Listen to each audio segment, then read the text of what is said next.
Hello दोस्तों, आज हम स्टडी करेंगे लेक्चर 6 का। हम बोन्स की टाइप्स पढ़ रहे हैं।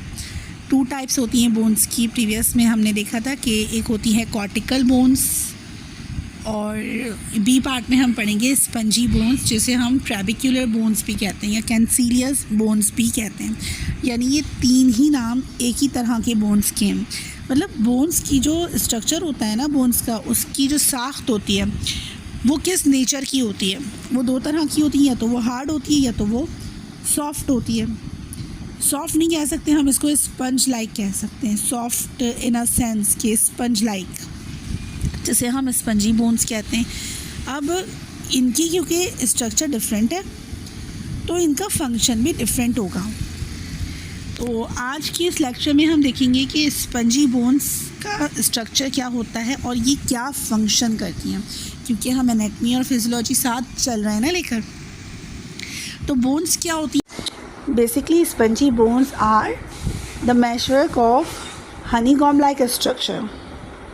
क्या मतलब है? हनीकॉम्ब का मतलब एक ख़ास वर्ड यूज़ किया जाता है जिसे हम कहते हैं शहद का छत्ता।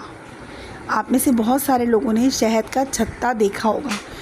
उसका जो स्ट्रक्चर होता है उसमें छोटे छोटे सुराख होते हैं और उसके अंदर शहद की मक्खियाँ शहद भरती हैं, शहद बनाती हैं। तो जो उसका स्ट्रक्चर होता है हनीकॉम्ब लाइक, सेम उसी तरह से ह्यूमन बॉडी में जो स्पंजी बोन्स होती हैं उसका स्ट्रक्चर होता है। ये समझाने के लिए इसको हनीकॉम्ब का नाम दिया है साइंसदानों ने, ताकि जहन में अच्छी तरह से रेलेवेंट करके समझ आ जाए। कि मिसाल देते तो ज़्यादा बेहतर समझ आ जाता है ना।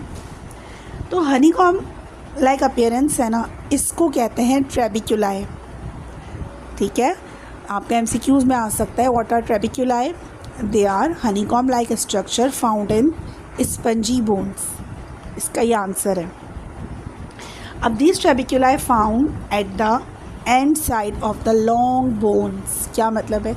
जो लॉन्ग बोन्स है ना, ये देखिए आपके पास एक पिक्चर भी शो हो रही है राइट साइड पे कि एक लॉन्ग बोन है, ये फीमर बोन है। ठीक है, फीमर से हम रान की हड्डी कहते हैं। ठीक है, अब इसका जो एंड पार्ट है, पूरी हड्डी सख्त होती है, लेकिन आपने नोट भी किया होगा कि जो नली वाली हड्डी होती है उसमें छोटे छोटे सुराख टाइप के होते हैं, उसको कहते हैं honeycomb like structure.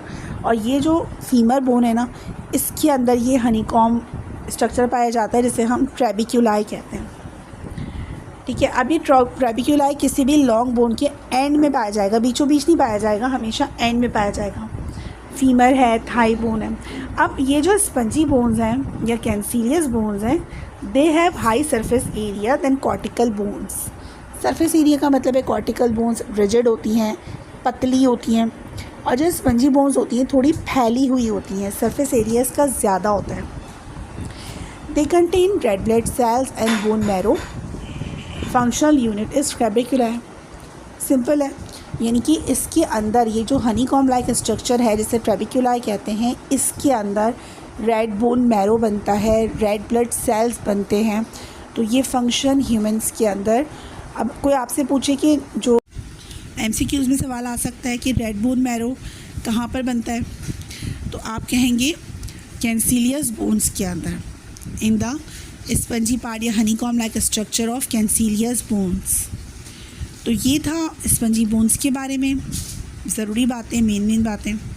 I hope कि आपको बहुत अच्छे से समझ आ रहा हो। इसके नोट्स बनाइए, इसमें से MCQs निकालिए।